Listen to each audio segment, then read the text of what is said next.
All right. So let's go. Here's that teeny tiny writing that I'll make bigger in a second. Sources of alkanes is what we're talking about first. We're going to move it to somewhere that's useful. No. And we're going to make it bigger so we can actually read it. There we go. Sources of alkanes. Yay.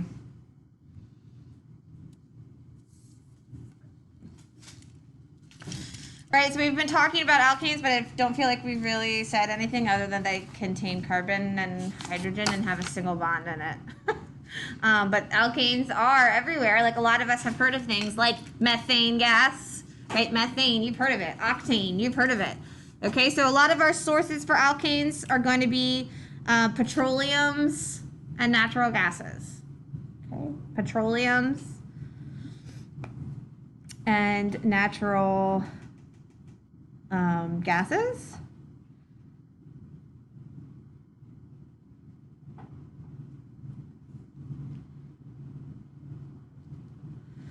Right, so in terms of natural gases, one of the most common is going to be methane gas. And if you've been listening to the news at all right now, they're talking about methane gas a lot because of the fires in California. The amount of gas that's being emitted by those is super, super dangerous. So if you've heard that on the news, that's what they're talking about.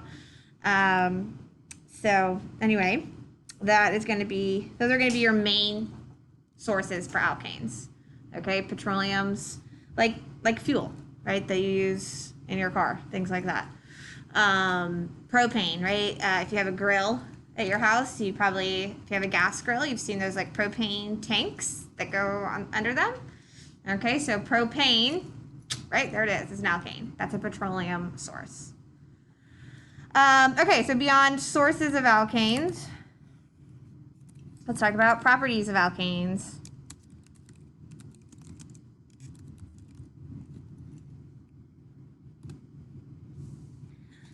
Okay, so one of the main properties is something you probably already realize happens when you look at a puddle in the street after it rains. Okay, like what have you ever noticed on those puddles?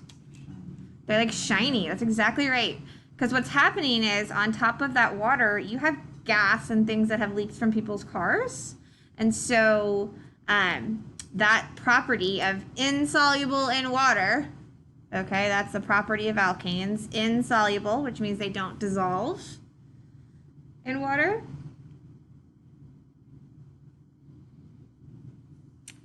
Is what you're seeing on those puddles. The reason they're not mixing. And that has to go into polarity, right? So back to old school chemistry, regular honors chem.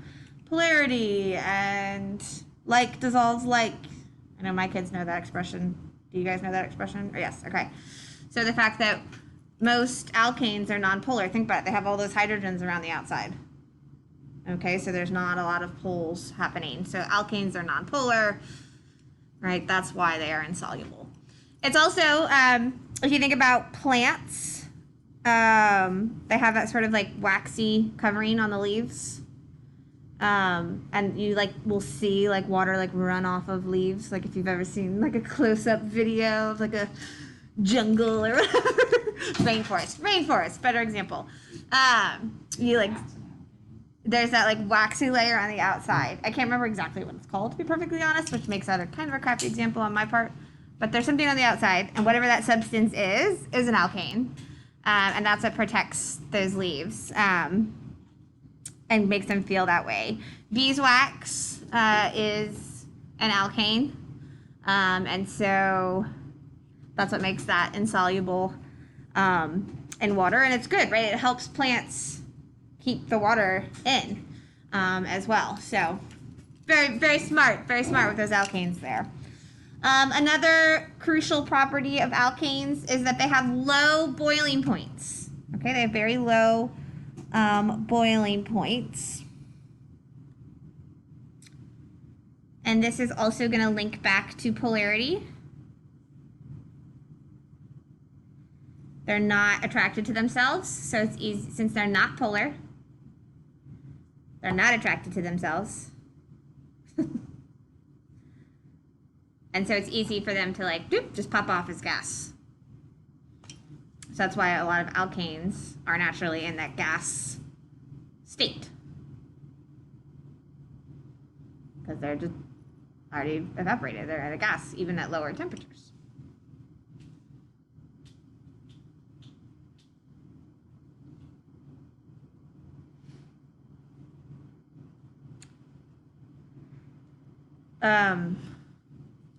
The longer the alkane chain, the slightly higher the boiling point will be.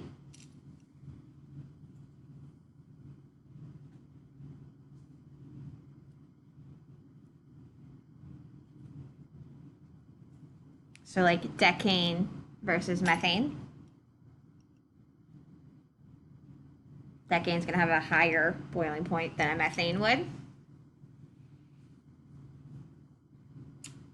And the more complex the alkane, so like the more branches it has, and that's what I mean by complex. Does that make sense using that word? Okay.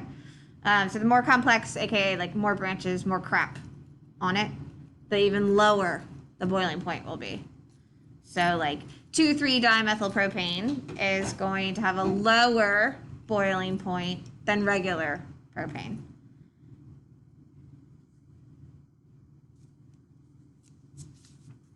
So the longer the chain, the higher the boiling point, and the more stuff, the lower the boiling point.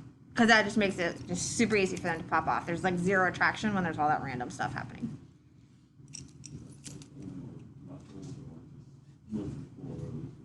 Anything. So the more complex, the lower and lower that's going to get.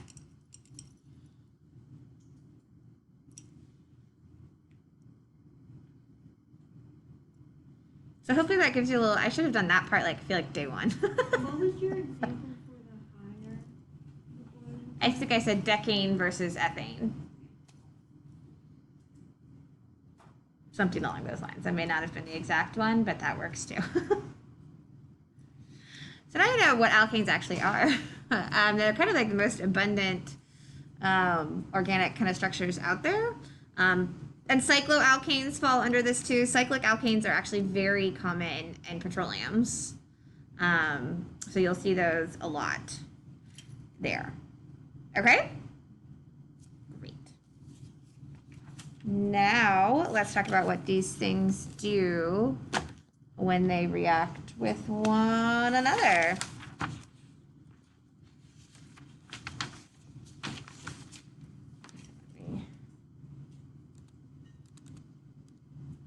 Ooh. That's not what I wanted. Where'd it go? Where'd it go? Fine.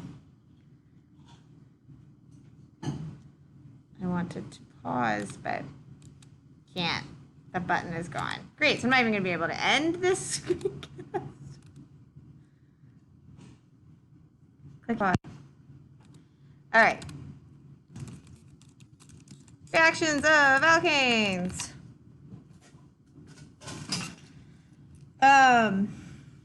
So in terms of organic reactions as a whole, alkane reactions are on this, like, not as, they definitely react, but because they're non-polar, they're not, like, we're going to get into way more exciting reactions later. These are kind of the simple, add a chlorine, done, like, not super exciting types of reactions, because alkanes are non-polar, so they don't like to react that much. But there is one reaction for alkanes that you all probably all know. And it's going to take you 4 seconds to remember it. There it is. Nice work. Impressive. Combustion. Right, we said one of the most common uses of alkanes and sources are fuels. My friends, we just did straight carbon hydrogens. Did you guys have like CHOs reacting with O2s? Or were they all CHs? Do you remember? You had CHOs? Okay. What's that?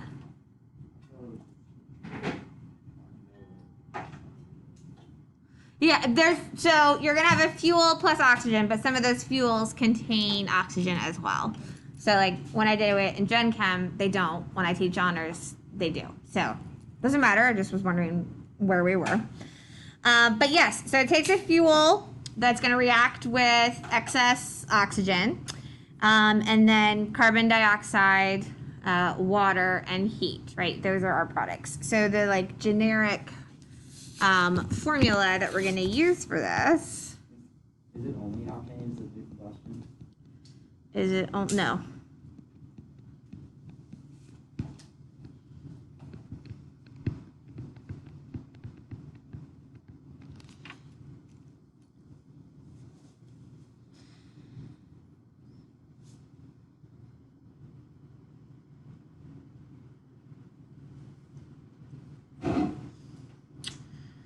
The other thing to keep in mind with combustion is they do need an initiation, so like a spark. So if you've ever used a gas grill, you usually have to like press that button and you hear that little tick tick tick tick tick. Or if you have gas range in your kitchen, your stovetop, you also will hear that little tick tick tick tick tick sound, which is like your little like sparking gas. So they do take some sort of initiation like a spark. Are we not doing the type that has oxygen and hydrogen? Not right now. So this is your reaction of methane gas.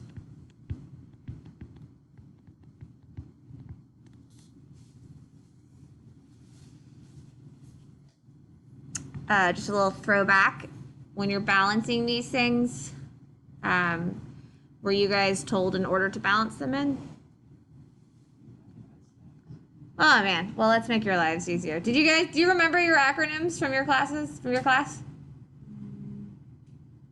do the oxygen. Was it like, Were you the Cheetos one? no, we were the really weird one. Oh, the one that was like slightly inappropriate? Okay, I don't remember what it was. It's in my notes at home. So we had my classes last year made acronyms. You want to do H, then C, then O. So the Cheetos one was Hot Cheetos. That's one class. Hot Cheetos. Do hydrogen first, then carbon, then oxygen. Or you can just remember HCO if that's more your style. But that will help you keep them in order for balancing. So you want to look at your hydrogens first. So you have 4 hydrogens on the left, 2 on the right. So we're going to balance with a 2. The other thing that you need to keep in mind with combustion reactions is that if you ever need to put an odd number in front of water, double it. Okay, so I don't remember, my kids, we double right off the bat. Some people use fractions and then double at the end. I don't know which way you were taught. Either is fine, just don't have fractions in there at the end. I just always tell my students, if you want to put an odd number there, double it. So then you look at your carbons. You have 1 on the left, 1 on the right. So you are balanced oxygens. You have 2 from carbon dioxide and 2 from the water, which gives you a total of 4 oxygens. So 4 on the right, 2 on the left. I need a 2 here as well. And let's just see where you guys remember this stuff. Your turn. Wait, why do you need another 2 next to the oxygen? Because there's 4 on the right side. Okay, so go ahead and balance that one. What's that?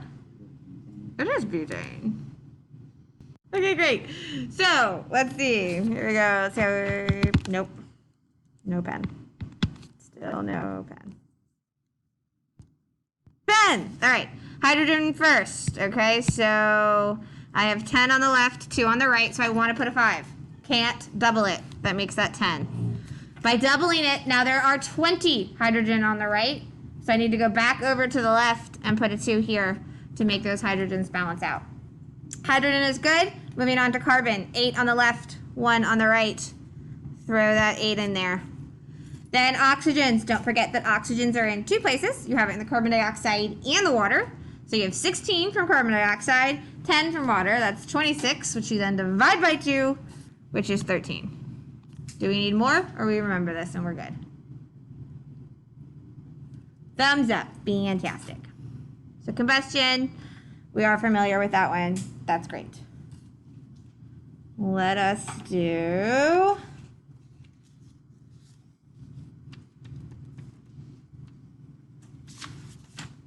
Oh, I had a fun fact written down. Do you want to hear my fun fact? Okay, so you know when you see steam, what is that? Why did I write it like that? Okay, the steam coming off of like car tailpipes in the winter. You know how you can like see it coming off. What you are seeing, the steam that you are seeing, there's some exhaust in there, sure, but it's actually water vapor, because what's making the car go is a combustion reaction, and you see it in the winter way more than you do in the summer, because what you are seeing, you're seeing the water droplets of the combustion reaction, the H2O. Fun fact?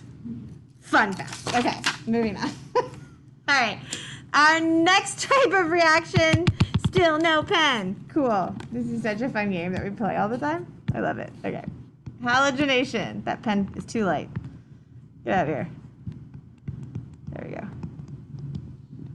What do you think halogenation involves?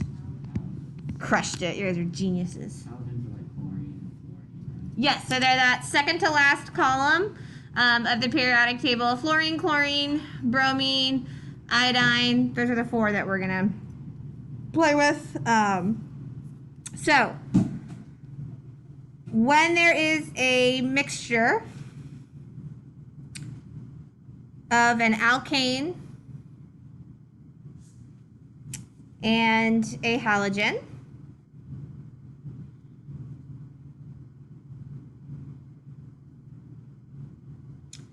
if they are in the dark, nothing happens.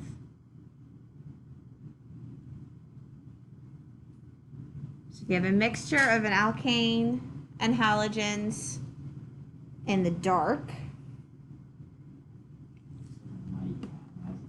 yeah.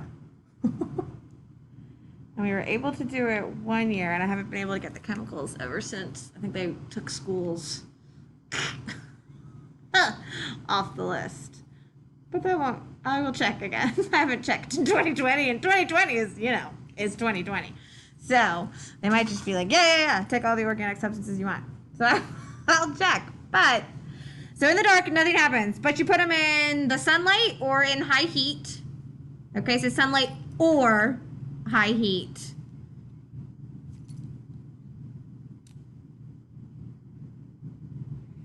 Then the halogens, one or more,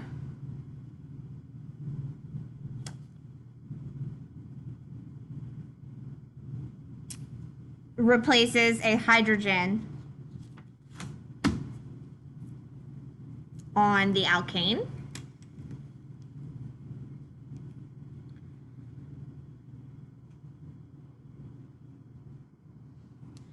And these types of reactions are very exothermic, which is why I think they stopped letting people do them in schools. You're breaking the bond with the hydrogen, and that's releasing more energy than it takes to the halogen. To get back on. But wouldn't it have to be in like groups of two though? It's not kind of I'm going to show you what happens to the hydrogen. Okay? But that's an awesome question. I like the way you're thinking. Halogenation is also called substitution reactions, because you're literally substituting something.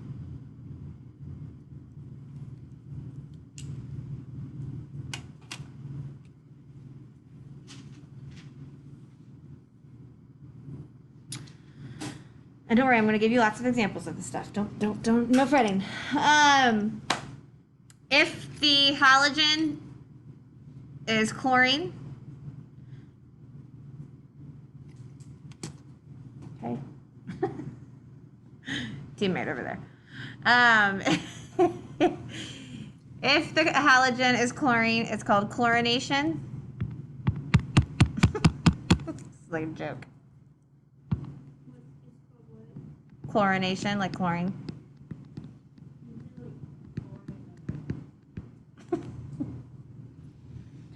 And if it's, I always think this is a funny name. If it's bromine, it's a bromination. Oh my God, not even cracked smiles. Y'all are killing me. You crushed my soul. You have smiley eyes. I can tell when you smile. Yes, bromination.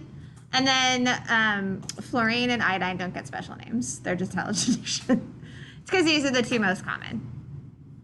So they get a shout out in the naming world. Little more things to write down before we start practicing these things. If, love those chemistry statements that start with if. If there is excess, or you can just say extra. There's extra halogen present.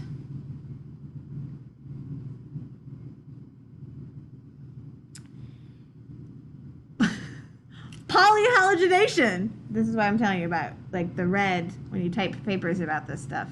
Polyhalogenation, one word. How it sounds, but here we go.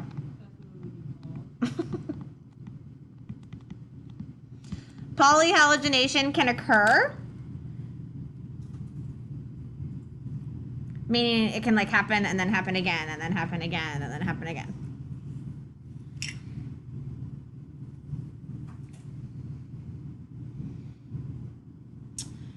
So with polyhalogenation, the like longer your alkane is, so if you're talking about like a much larger, like your heptanes, your octanes, things like that, the larger the alkane,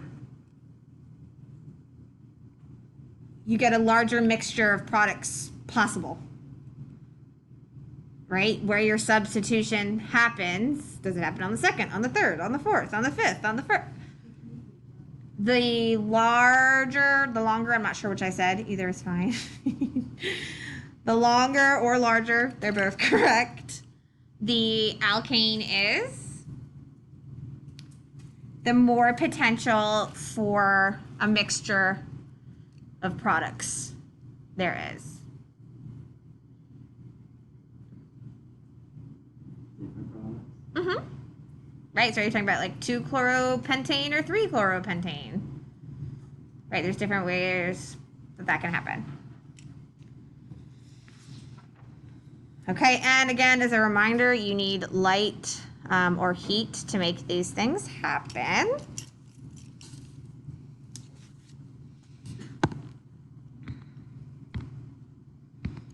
All right, so your generic formula. You're going to see this come up a lot in Orgo, so let's talk about it right now. You'll see the letter R. Does anybody know what that R means?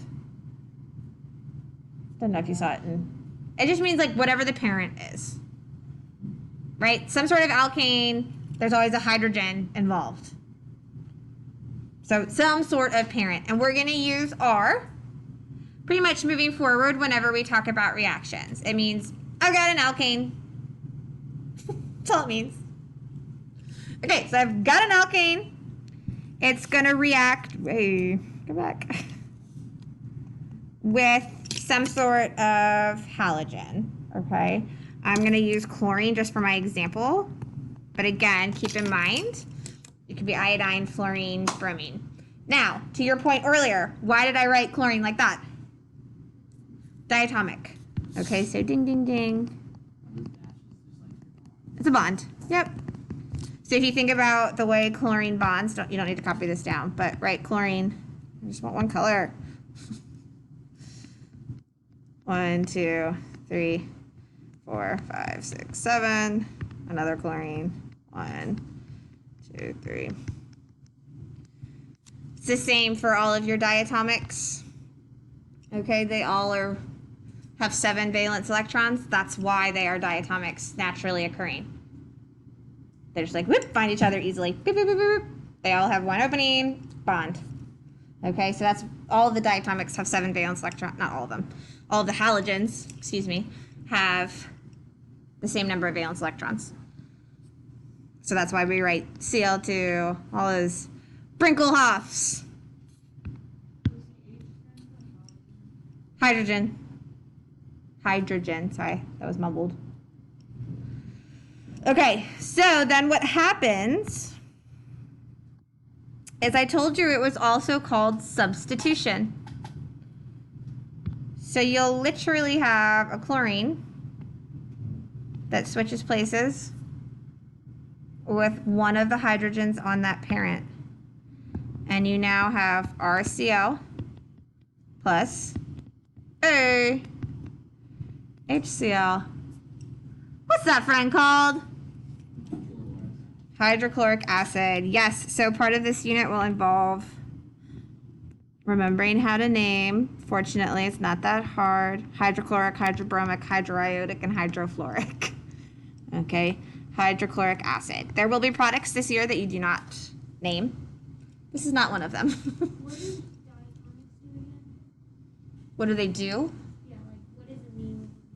Does that just mean that usually means there's 2 of them? Diatomic, 2 atoms. They are atoms that can't exist alone in nature. They naturally bond to themselves. Now, the other thing that we need to include in this is that I said you need light or heat. I don't think we talked about this a lot in Gen Chem. I did in honors, not sure if you all did. You guys talk about catalysts? And did you learn where to put catalysts in a reaction?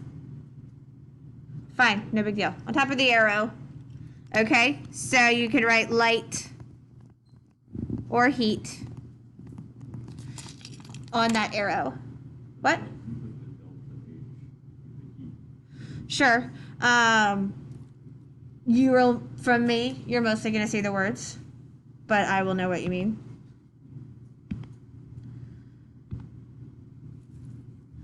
Okay, so that is telling me, so catalyst is something that you need in a reaction, but is not considered a reactant or a product, and that's why we put it on the arrow, okay? Because it's not turning into something else.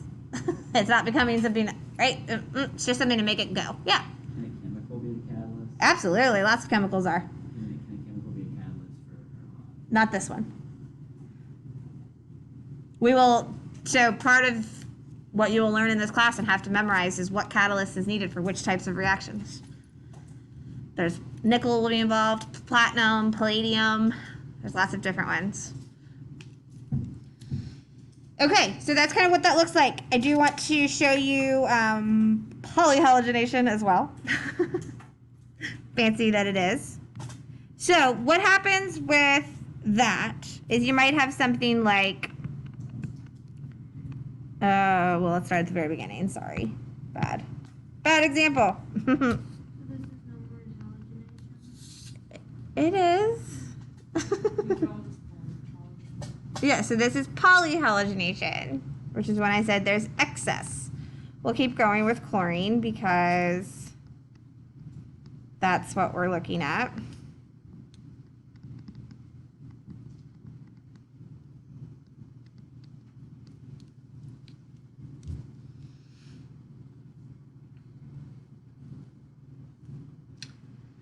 So what we are seeing here, we've got methane reacting with chlorine. And you can write Cl-Cl, I don't care.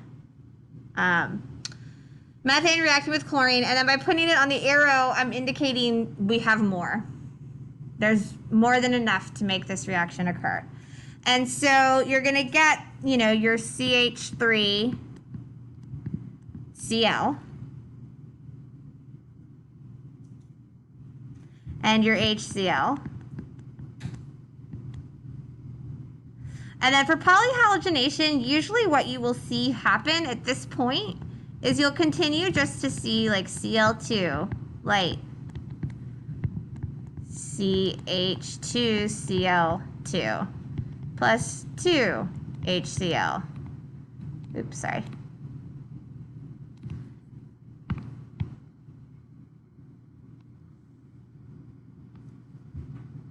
Now this one's gonna stop. And your products, you know, oh, what am I doing? Light. The only place for them to attach is that one,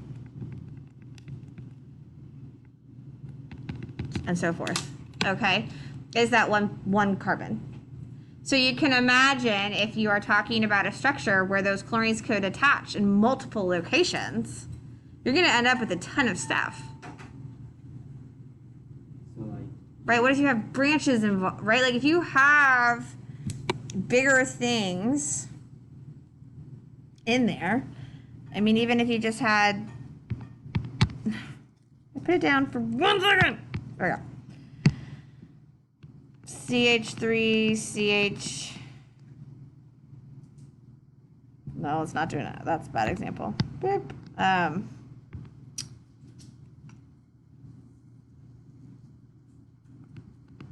CH3.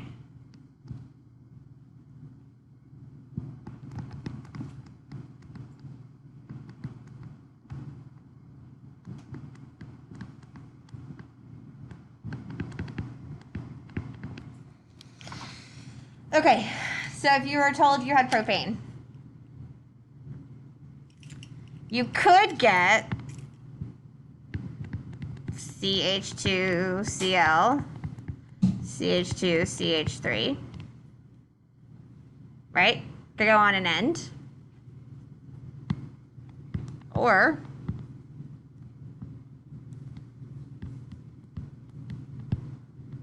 you could get CH3, CH, bless you, Cl, CH3.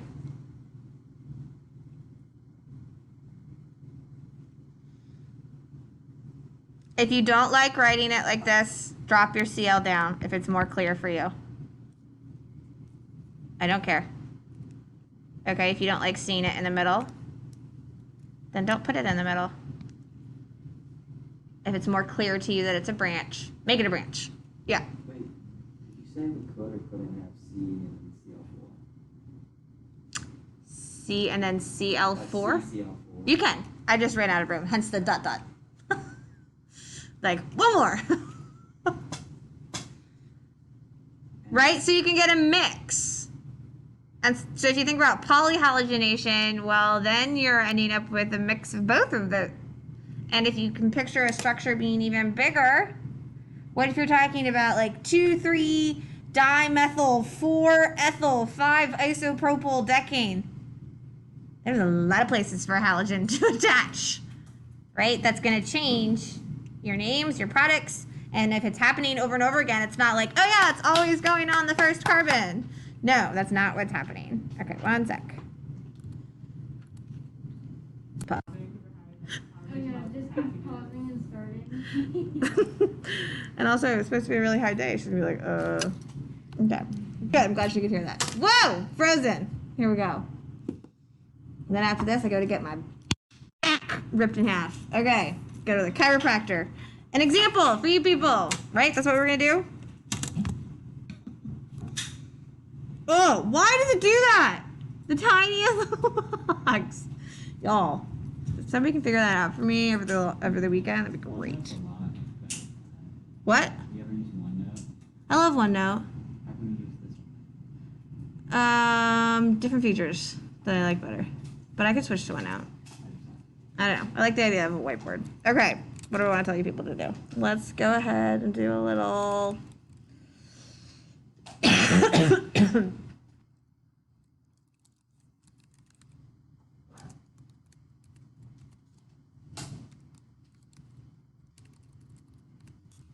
Great, can you guys read that?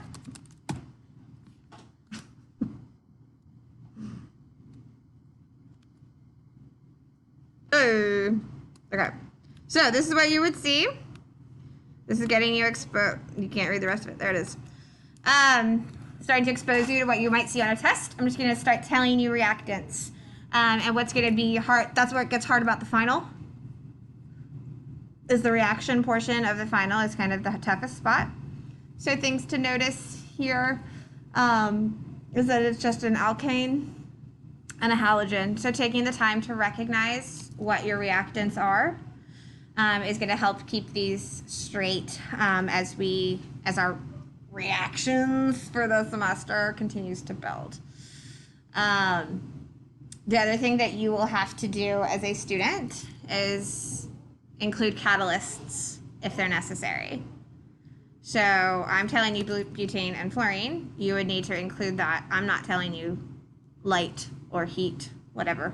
I won't tell you platinum. I won't tell you palladium. I won't tell you. Okay, and so as this continues to build, keeping those things in mind. So what I want you to do is make a little list. Text box.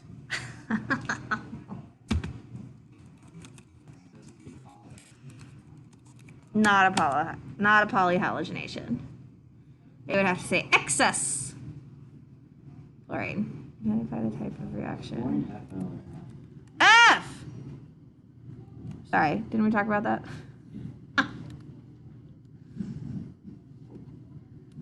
All right, you guys can see what to do. There it is.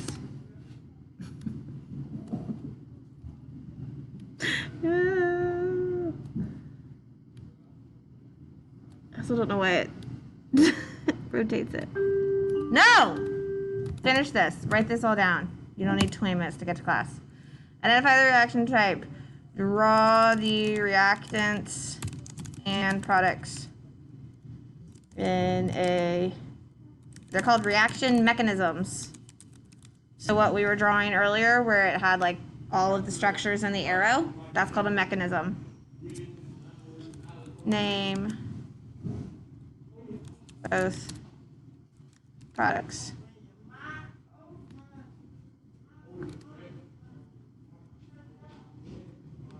Would one of the different mechanisms be like C4, F2, and then H2?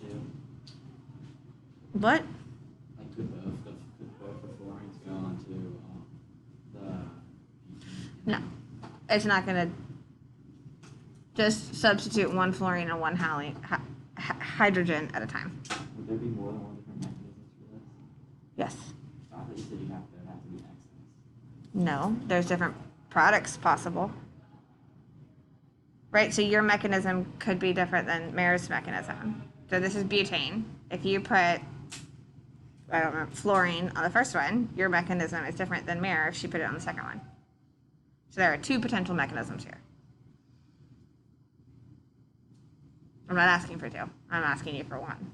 Oh, so the mechanisms are names. A mechanism is just showing a reaction. So, like, this is a mechanism.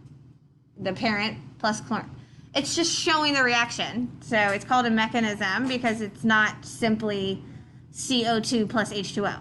It's the drawing. You're showing what's actually happening. It just gets a fancy name instead of writing show the reaction. It's called a reaction mechanism because you actually visually see the stuff. Okay? Great. I don't even have stuff.